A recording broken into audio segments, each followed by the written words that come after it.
Hai, saya Matos Herman. Hari ini kembali ke sesi Q&A dan saya sudah memilih satu buah email untuk dibahas dan ini mengenai membedah foto kiriman dari netizen.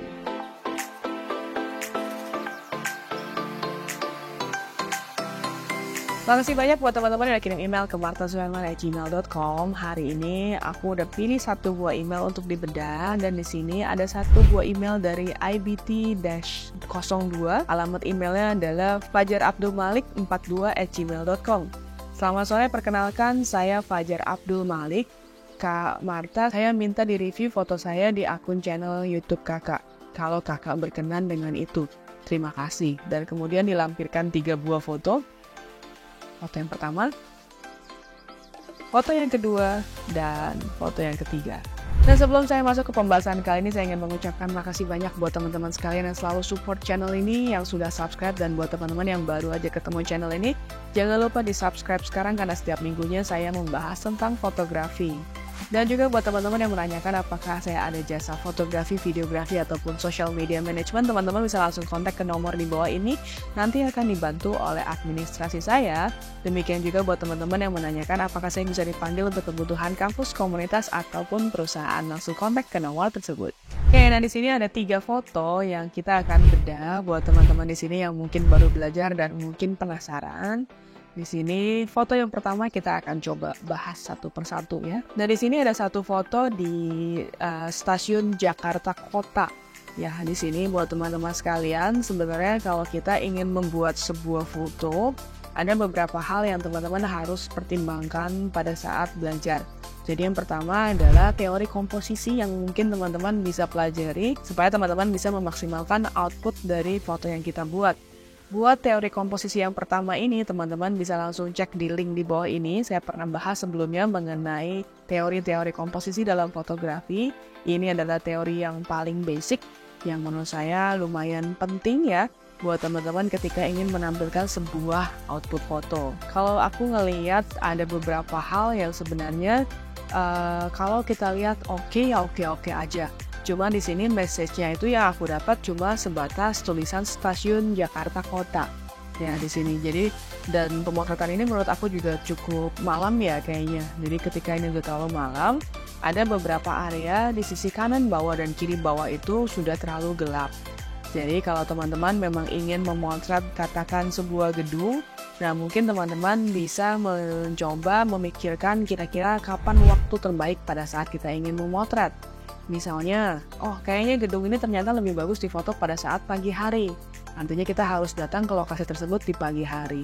Kalau teman-teman ngerasa, kayaknya di malam hari bagus deh, karena lampunya lebih glowing atau apapun itu. Nah, mungkin teman-teman juga bisa memotret di malam hari. Nah, di sini yang kita harus pikirkan juga, apakah kita ingin mengambil secara detailing saja. Misalnya, kamu ingin mengambil hanya bagian jendela atasnya aja. Lalu kemudian bagian bawahnya juga seperti ini. Artinya hanya crop ketat ya. Nah kita hanya bisa mendapatkan message seperti itu. Kalau dalam fotografi sebenarnya tidak ada yang salah gitu ya. Boleh-boleh aja. Tapi di sini saya ingin menyarankan buat kamu, mungkin kamu bisa mengambil yang lebih luas.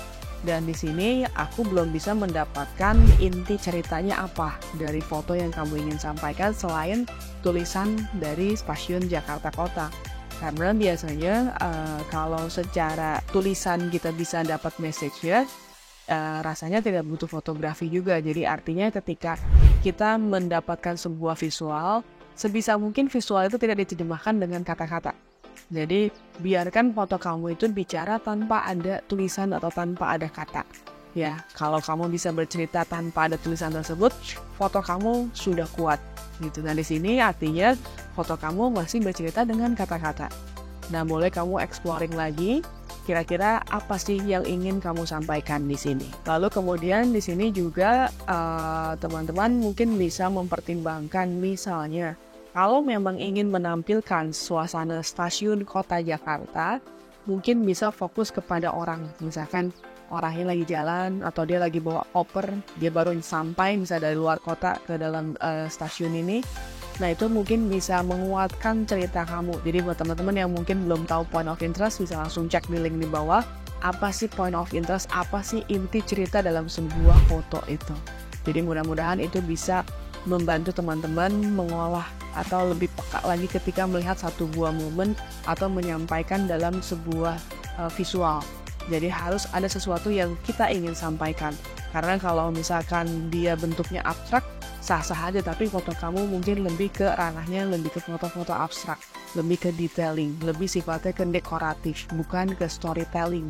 Nah ini harus kembali, kita itu mau yang mana? Kita mau berceritakah dalam foto kita, atau kita hanya sebatas membuat sebuah visual yang dekoratif saja? Nah itu teman-teman mungkin bisa menjadi insight ketika teman-teman membuat sebuah foto, apakah foto kita mau difungsikan seperti apa. Yang kedua di sini, ini adalah foto jalanan yang aku lihat ini mungkin sudah diedit ya. Jadi ada beberapa detail yang dibuat warnanya warna hitam putih. Kemudian ada beberapa area juga yang dibuat menjadi warna-warna orange. Nah di sini harus hati-hati terhadap kondisi-kondisi yang cahaya kuat ya di sini. Jadi kalau teman-teman lihat di kanan, di situ ada mobil, lalu kemudian ada pantulan di bagian lantainya itu, pantulannya sangat kuat. Di sana terjadi overexposure. Buat teman-teman pengen tahu apa sih overexposure, underexposure, teman-teman bisa langsung cek di link di bawah ini. Itu nanti ada pembahasan mengenai apa sih underexpose atau overexpose. Kalau kondisi overexpose seperti ini, detail dari foto kamu itu sudah hilang. Terlalu banyak cahaya di sana. Kalau zaman dulu mungkin zaman film bisa dibilang ya fotonya hangus gitu ya. Nah itu karena kebanyakan cahaya. Jadi harus hati-hati terhadap exposure. Kalau dari angle sebenarnya cukup menarik karena di sini kamu ingin menampilkan sesuatu yang kontradiktif ya. Satu arahnya mobil ke sana, satu arah ke sini. Tapi mungkin bisa dimaksimalkan lagi untuk eksplorasinya. Mungkin ada sesuatu yang lebih stand out lagi yang tadi aku ceritakan juga tentang point of interest. Jadi ada kesan di mana pertama kali kita melihat sebuah gambar, mata kita itu akan ketarik ke satu point of interest tersebut yang ingin menjadi inti cerita kamu. Biasanya nih kalau kamu melihat satu visual, kamu akan tertarik matanya kepada satu detail tertentu atau satu objek tertentu. Dan di sini belum ada objek yang menurut aku cukup kuat untuk menarik mata kita. Jadi di sini aku cuma bisa melihat ada lining, ada pembatas jalan, ada pantulan yang overexpose, tapi secara overall story-nya aku belum dapet gitu. Jadi di sini coba pikirkan apa sih yang bisa menjadi objek utama dalam foto kita. Untuk foto yang ketiga, nah ini jauh lebih menarik menurut aku. Foto yang ketiga ini ada satu seperti minimart mungkin ya. Jadi di sini menurut aku ada ceritanya, di sini ada manusianya, di mana lagi yang satu sedang beres-beres, yang satu sedang ada di depan gitu ya. Ini lebih memiliki cerita yang cukup kaya. Dan di sini menurut aku bisa aja masuk ke dalam kategori foto street gitu ya. Jadi teman-teman bercerita tentang ini kejadian sesuatu di satu jalan raya atau di satu sudut kota tertentu. Kondisinya seperti ini di mana ada sebuah minimart yang jual minuman, lalu kemudian mereka buka 24 jam sampai jam berapa, lalu mereka masih tetap semangat bekerja atau apa. Nah itu ada storytelling. Nah storytelling ini bisa saya dapatkan karena saya bisa melihat satu buah visual yang memang bercerita gitu ya. Jadi foto ini menurut aku yang terakhir yang cukup kuat. Di sini ada satu kondisi di mana ada orang-orangnya, ada gesture tubuhnya gitu ya. Jadi di sini teman-teman boleh memaksimalkan dengan kondisi di sekitarnya. Jadi balik lagi kamu harus tahu passion kamu apa. Kalau kamu mengirimkan foto ini ke saya untuk dibahas sebagai foto-foto street, dan foto yang terakhir ini yang paling kuat ceritanya. Kalau yang foto pertama dan kedua secara cerita sebagai fotografer street misalnya itu masih kurang bercerita.